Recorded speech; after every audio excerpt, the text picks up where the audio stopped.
მართლა სასწრაფო განახლება აშშ-ს ომთან დაკავშირებით ირანის წინააღმდეგ. ამერიკის პრეზიდენტის უსაფრთხოების სამსახური განგაშტეხს და დონალდ ტრამპს თოს მეტი დრო გაატაროს ბუნკერში ან ნებისმიერ უსაფრთხო ადგილას. ირანმა შეიმუშავა ახალი კონკრეტული გეგმა აშშ-ს პრეზიდენტ დონალდ ტრამპზე თავდასხმისა და ლიკვიდაციისთვის. ხოლო ირანელთა ბრბო ალი ხამენეის დაკრძალვის დროს ამერიკის პრეზიდენტზე ანგარიშწორებას ითხოვდა. ამავე დროს თავად ტრამპმა საჯაროდ აღიარა, რომ ირანელებს შეუძლიათ ნებისმიერ მომენტში მისი ლიკვიდაცია და უკვე მისცა განკარგულება თავის ადმინისტრაციას თუ რა უნდა გააკეთონ შეერთებულმა შტატებმა ასეთ შემთხვევაში. და ეს ყველაფერი ზუსტად იმ დროს ხდება, როცა თავად დონალდ ტრამპი აცხადებს, რომ ირანთან ზავი დასრულებულია. ორი ქვეყანა კვლავ რაკეტებით ცვლის დარტყმებს. ავიამზიდი აბრაჰამ ლინკოლნი ახლა სწორედ რომ საბრძოლო მასალას იტვირთავს, ხოლო ამერიკული მედია კვლავ ითვლის, რამდენი ამერიკელი ჯარისკაცია რეგიონში და ეყოფათ თუ არა ისინი სახმელეთო ოპერაციისთვის.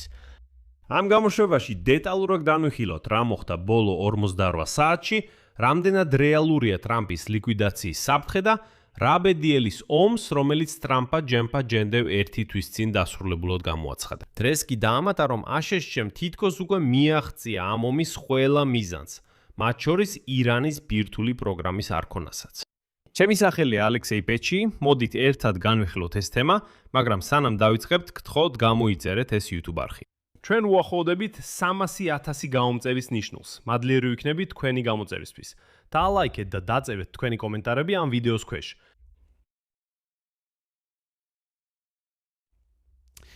მოდით დავიწყოთ ეს გამოშვება მთავარი სენსაციით. როგორც პირველმა დაწერა გაზეთმა Wall Street Journal-მა, ხოლო შემდეგ დაადასტურა ტელეკომპანია CNN-მა, ისრაელმა გადასცა შეერთებულ შტატებს სადაზვერვო ინფორმაცია იმის შესახებ, რომ ირანმა ახლახან შეიმუშავა ახალი გეგმა პრეზიდენტ დონალდ ტრამპის ლიკვიდაციისთვის.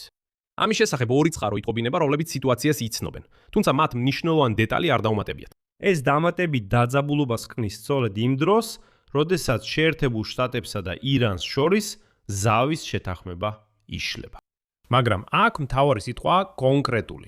ერთ-ერთმა წყარომ დააზუსტა, რომ გაფრთხილება ამ კვირაში შევიდა, ხოლო მეორემ ახსნა განსხვავება, როგორც ამბობენ, ფონის ხმაურსა და იმაზე, რომ ირანი თითქოს დონალდ ტრამპის ლიკვიდაციას აპირებს და რეალურ საფრთხეს შორის.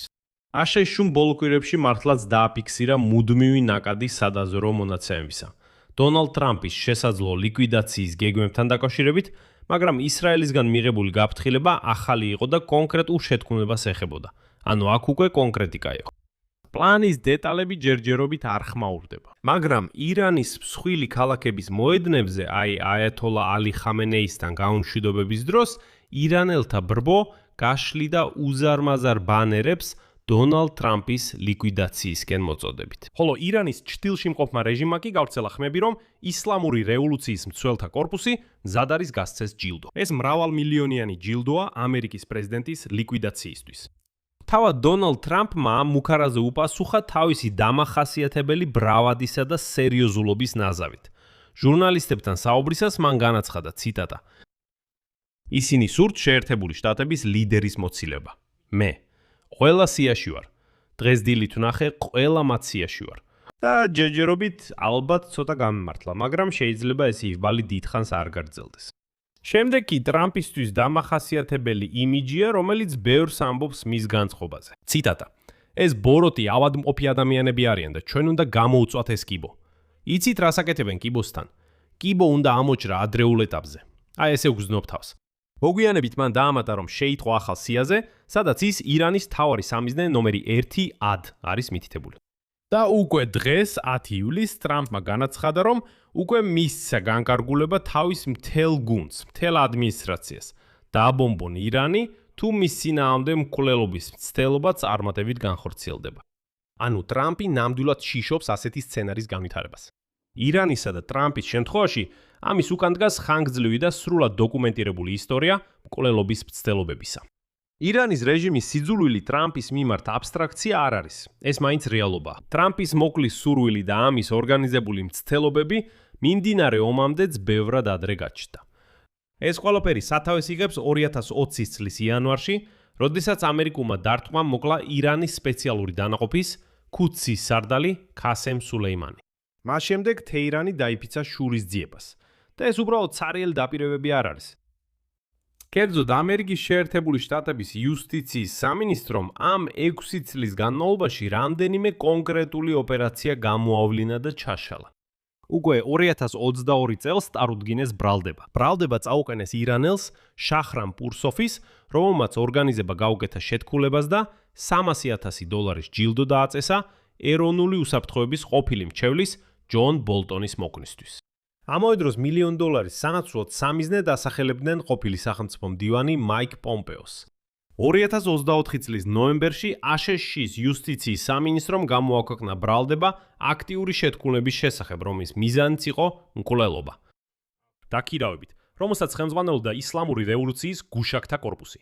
ანუ როგორც მიხვდით, იქ რამდენიმე გამოძიება მიმდინარეობდა. მართლა ქსირით ცდილობდა ტრამპის გუნდის ლიკვიდაციას.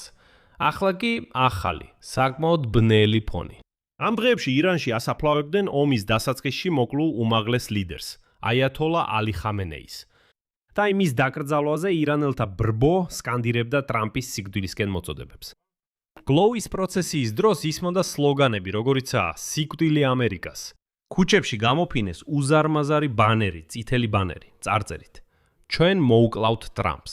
როცა იცით მთელი ქვეყანა სახელმწიფო დაკრძალვაზე სკანდირებს სამიზნის სახელს, სადაზვერო ინფორმაცია კონკრეტულ გეგმაზე უკვე აღარ არის. ან ყოველ შემთხვევაში აღარ ჩანს ფანტასტიკად. მაგრამ მაინც ნამდვილი ანალიტიკა გულწრფელობას მოითხოვს. და აქ არის მეორე ფენა, რომლის დამალვაც არ შეიძლება. ამერიკელი ჩინოვნიკების ნაწილი ეჭვით უყურებს ისრაელის მოხსენებასა და ისრაელის სადაზაზრო მონაცემებს. აი რატო? სხვა ამერიკელმა ოფიციალურმა პირებმა ივარაუდეს, რომ ისრაელის ანგარიში შეიძლება იყოს მცდელობა გავლენა მოახდინონ ტრამპის გადაწყვეტილებაზე იმ მომენტში, როცა ის ფიქრობს გააძლიეროს თუ არა ამერიკული სამხედრო მოქმედებები ირანის წინააღმდეგ. უბრალოდ რო ვთქვათ, არსებობს ვერსია, რომ ისრაელის სადაზვერო საზოგადოება აბცელებს ინფორმაციას ირანის მხრიდან მკვლელობის მცდელობის დაგეგმვის შესახებ, რათა დონალდ ტრამპი უფრო მკაცრი პოზიციისკენ უბიძგოს. ორმა წყარომ დაადასტურა, რომ აშშ-მ თავად არ გადაამოწმა ეს მონაცემები და არ აკვირდებოდა ამ ირანულ შეთქმულებას ისრაელის გაფრთხილებამდე. ერთ-ერთმა წყარომ პირდაპირ თქვა, სადაზვერო საზოგადოებაში ზოგიერთები ყოველთვის სკეპტიკურად ეკიდებიან ისრაელის მოხსენებებს.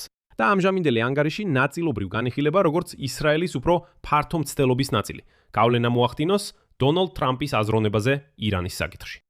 აქაც ურთიერთობების კონტექსტი მნიშვნელოვანია. ისრაელის პრემიერ-მინისტრი ბენიამინ ნეთანიაჰუ თავიდანვე ეჭვის თვალით უყურებდა ტრამპის დიპლომატიას ირანთან და მასთან კონფლიქტიც ჰქონდა ისრაელის სამხედრო მოქმედებების გამო ლიბანში, რაც მოლაპარაკებებს ართულებდა. ანუ ნეთანიაჰუს აქვს როგორც მოტივი, ასევე არხი, რომ გავლენა მოახდინოს დონალდ ტრამპზე. ეს არ ნიშნავს, ეს არავითარ შემთხვევაში არ ნიშნავს, რომ შეთქმულება არ არსებობს. ეს ნიშნავს, რომ მის გარშემო თავისი მეორე თამაში მიმდინარეობს. და რომ ვიყო სამართლიანი და მიუკერძოებელი, უნდა აღვნიშნო ეს ნიუანსი, რაც ახლაც გავაკეთე. ეხლა ამ დღის მეორე ხმაურიან ნაწილზე გადავიდეთ. სანამ დაზვერვები ერთმანეთს ცნობებს უცვლიან, თავად ომი თავიდან აგორდა. ოთხშაბათს დონალდ ტრამპმა საჯაროდ გამოაცხადა, რომ ამერიკა-ირანის ურთიერთგაგების მემორანდუმი და ზავი დასრულებულია და გასცა ბრძანება საჰაერო დარტყმების 2 ტალღის განხორციელებაზე. ხოლო დღეს, 10 ივლისს, მან ეს კვლავ გაიმეორა თავისი კატეგორიული მანერით სოციალურ ქსელ Truth Social-ზე. ციტატა: ირანის ისლამურმა რესპუბლიკამ გთხოვა გავაგრძელოთ მოლაპარაკებები. ჩვენ დავთავრდით, მაგრამ აშშ-ში მათ მკაფიოდ გაუნცხადა, რომ ზავი დასრულებულია. ამ ყველაფერს რა უდვოდა წინ? მკვეთრი ესკალაცია ჰორმუზის სრუტეში. ირანმა შეგახსენეთ, ერთდროულად 3 სავაჭრო გემი დაარტყა. აშშ-მ დაახლოებით 80 დაათი ობიექტზე მიაყენა დარტყმები. ილანმა საფასხო დარტყმები განახორციელა ამერიკულ ბაზებზე ბაჰრეინში, ქუვეითში, ასევე კატარსა და იორდანიაში. აშშ დარტყმებს აყენებდა და შემდეგ პაუზებს ტოვებდა განზრახ, რათა აეცილებინა უკონტროლო ესკალაცია. და დიპლომატიისთვისაც მიეცათ შანსი თან სამიზნეების სია ზეწოლის ბერკეტად შეენარჩუნებინათ. როგორც უკვე ამერიკულმა მედიამ გაავრცელა, ავიამზით USS ავრაამ ლინკონზე ეკიპაჟები ავსებდნენ გამანადგურებლებს საბრძოლო მასალით, ხოლო პილოტები ბრძანების შემთხვევაში გასაფრენად ვარჯიშობდნენ. გემის მეთაურმა ეკიპაჟის 1000-ობით წევრს მოკლედ უთხრა: ვითარება იძაბება. აქ კი ყველაზე საინტერესოა.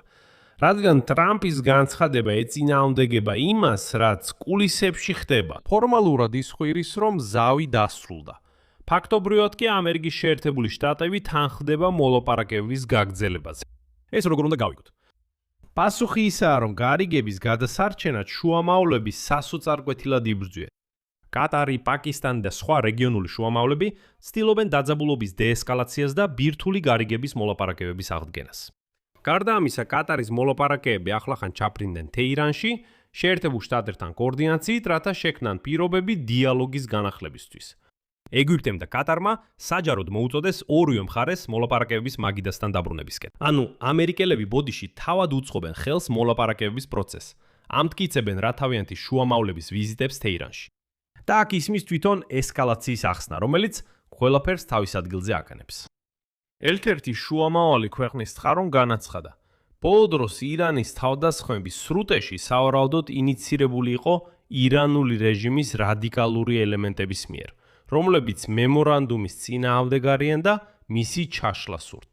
სხვა სიტყვებით რო ვთქვათ, ომი არ დაიწყო იმიტომ, რომ თეირანმა ოფიციალურად გადაიფიქრა, არამედ იმიტომ, რომ ირანში არსებობს რადიკალური ძალები, რომლებიც თავად შეთანხმებას აფერხებენ. ეს ნიშნავს, რომ ირანის სისტემაში მიმდინარეობს მკაცრი ძალაუფლებისთვის ბრძოლა. ნიშნავენ აღინიშნოს, რომ ირანის ამჟამინდელი ლიდერი მაჯტაბა ხმნი, შეგახსენებთ, არც კი გამოჩენილა საკუთარი მამის ალი ჰამაინის დაკრძალვაზე.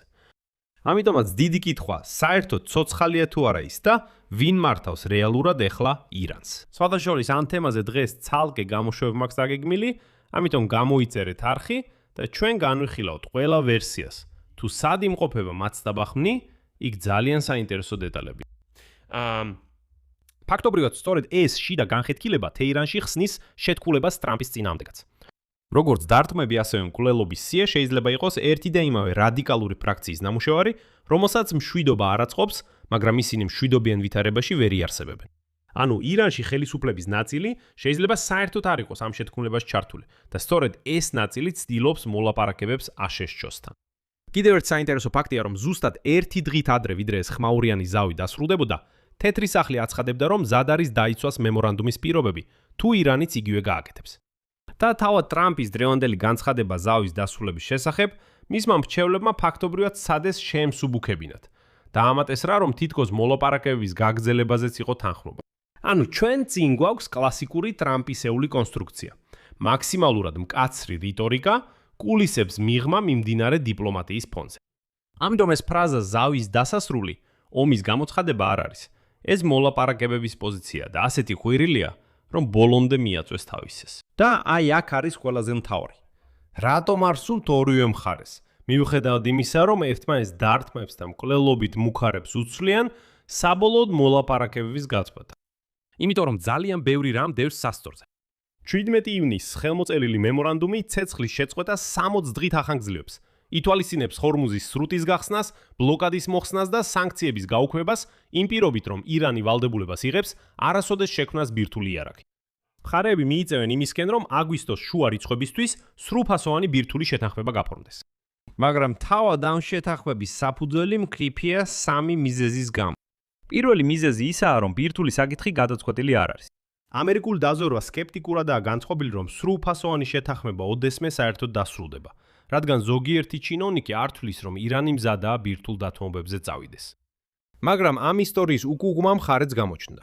4 თვეზე მეტი ომისა და აშშ-სა და მსოფლიოს ეკონომიკისთვის უზარმაზარი დანახარჯების შემდეგ და ეს ყველაფერი ჯერ კიდევ მიუღწეველი მიზნების მისაღწევად, როგორიცაა ირანული ბირთვული მასალების მიღება და შეთანხმების გაფორმება, რომელიც თეირანს ოდესმე ბირთვული იარაღის მიღების საშუალებას არ მისცემს.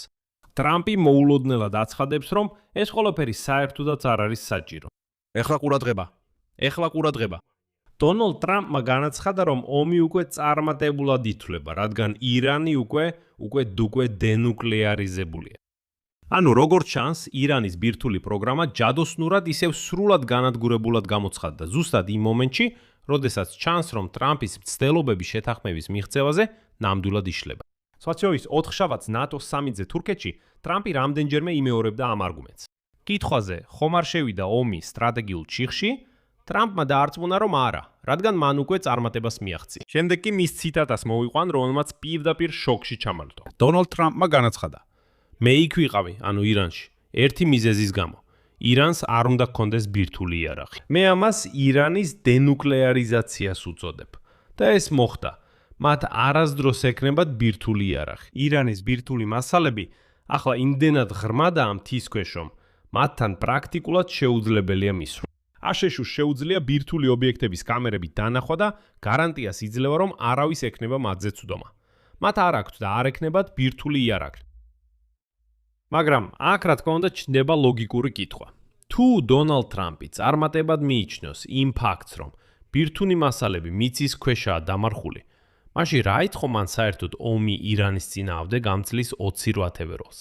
ბოლოს და ბოლოს ბირთვული მასალები ჯერ კიდევ 2025 წლის ივნისში იყო დამარხული. და თუ ტრამპი ამბობს, რომ ირანის დენუკლეარიზაცია იმაში მდგომარეობს, რომ მათ ბირთვული მასალები დამარხეს, ეს მათ უკვე 1 წელზე მეტი ხნის წინ გააკეთეს. მაშინ რატო იყო საჭირო ეხლა ომის თავიდან განახლება? მეორე მიზეზი კი ლიბანია. ზავი მასზეც უნდა გავრცელდეს, მაგრამ ისრაელი იქ ჰიზბალასთან იბრძვის და ერთი რაკეტაც კი შეიძლება მთლიანად დაანგრიოს მშვიდობის არქიტექტურა. მესამე მიზეზი კი ახალი უზენაესი ლიდერის ფიგურა. მოკლული ჰამინეის შვილი. მასშტაბი საჯაროდ არ გამოჩენილა მამის დაკრძალვაზე და ახლა ირანი ახლა რას ფიქრობს? ეს საერთოდ უზარმაზარი კითხვა. და მთავარი ისაა, რომ ვინ მართავს ამ ქვეყანას, ბოლომდე გასაგები არ არის. ეხლა მოდით ავაწყოთ ეს პაზლი. 48 საათში მსოფლიომ ერთდროულად ორი სენსაციური სიგნალი მიიღო. პირველი სიგნალი. ირანი ისრაელის დაზვერვის მონაცემებით ამზადებს კონკრეტულ გეგმას დონალდ ტრამპის ლიკვიდაციისთვის.